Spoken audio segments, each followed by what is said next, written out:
Carton plein pour le FC Dambar Neuenhofen à l'occasion de la 6e édition de la marche gourmande le 17 septembre. Une centaine de bénévoles ont rangé les crampons pour concocter et servir des repas et desserts avec le sourire aux 678 marcheurs qui étaient présents. 7 points relais étaient éparpillés sur la douzaine de kilomètres que compte le parcours. Au menu, on retrouvait les traditionnelles tartes flambées cuites au feu de bois, le magret de canard, la mousse au chocolat et, bien évidemment, les incontournables myrtilles de la vallée. Chaque année, l'événement connaît un énorme succès, au point de devoir refuser l'entrée à de nombreuses personnes. Une réussite qui laisse présager, pour la suite, une 7e édition l'année prochaine.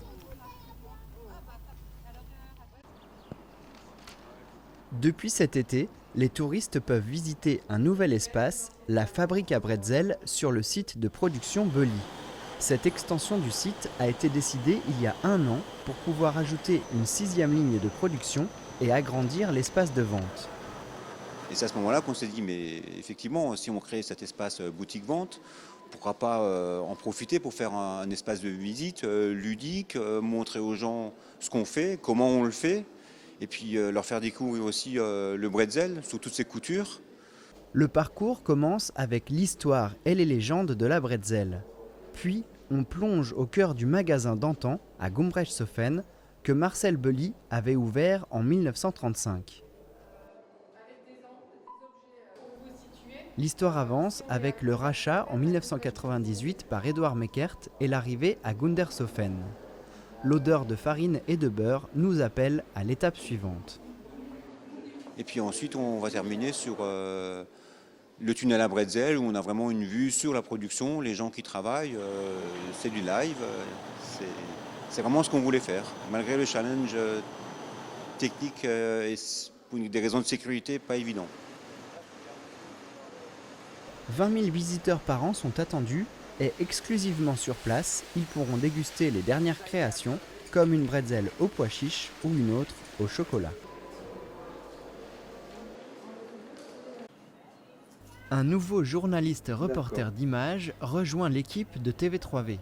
En remplacement de Fanny, Lucas a pris son poste lundi 18 septembre. Il quitte un service civique pour vous proposer des reportages. À 22 ans, ce jeune n'est déjà plus un débutant. J'ai fait un DUT métier du multimédia et de l'internet à l'IUT de Haguenau pendant 2 ans. Et après, j'ai fait la licence qui était le prolongement du cursus. C'était la licence TAIS, technique et activité de l'image et du son, option vidéo numérique à l'IUT d'Haguenau toujours. Et en parallèle de la formation, on a fait 3 stages de 1 mois, 3 mois et 4 mois. Et j'ai choisi de les faire au sein de la télévision locale de Borfen, donc TVO. Et du mois de février jusqu'à ce vendredi-là, j'étais en service civique à la Ligue de l'enseignement du Bas-Rhin en tant que chargé de projet numérique et chargé de communication. Lucas est aussi formé aux nouveaux outils d'Internet. Il fait maintenant connaissance avec les villes et villages de la communauté de communes du pays de Niederbronn-les-Bains et il a déjà plein d'idées de reportages et de nouveautés. Pourquoi pas essayer de faire des chroniques sur le point de vue qu'auraient les enfants sur les sujets d'actualité ou un peu faire des chroniques sur la fracture intergénérationnelle, si on peut dire ça, entre les jeunes et les adultes. Apporter peut-être plus de motion design au niveau des vidéos, que ce soit par rapport avec les bandeaux ou même pendant la vidéo pour illustrer des propos ou des faits. Et du coup, le motion design, c'est par exemple animer des cercles, animer des typographies, un ensemble en fait de différents calques et de couches qui vont faire que la vidéo du coup va être rythmée, dynamique. N'hésitez pas à le contacter pour réaliser un sujet. Lucas a pris ses marques et débute une aventure passionnante grâce à vous, vos talents, vos actions et vos engagements. Il termine un nouveau montage. Donc actuellement, je suis en train de monter le sujet sur l'association Terre Arc-en-Ciel, mais je vous en dis pas plus, vous pourrez le découvrir après la chronique dans le Mac 3V.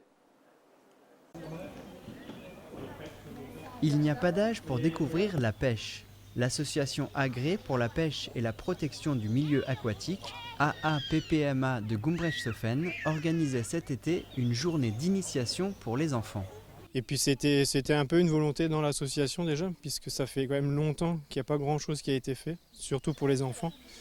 Donc on a essayé de mettre ça en place, et puis c'est la première fois et on verra ce que ça donne. Accrocher les enfants est plus facile avec un adulte passionné dans la famille, mais l'amorce est bien lancée par l'association. On espérait justement ne pas avoir autant de monde inconsciemment. Mais au final, ouais, on a eu pas mal de succès et puis j'en suis quand même content, oui, oui. Parce que ça prouve que malgré des réputations, l'association de pêche, enfin la pêche en règle générale, peut encore faire quelque chose.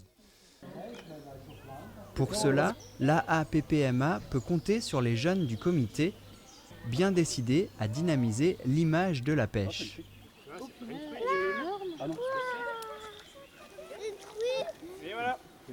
Une qualité est tout de même nécessaire pour les pêcheurs, la patience. Et ils vont devoir en faire preuve puisque la saison de pêche en rivière se termine. C'est pas mauvais. On remet à l'eau ? On est au lac du Loch Ness là. Voilà. On remet doucement le temps qu'il y a quelques minutes. Et voilà, parfait.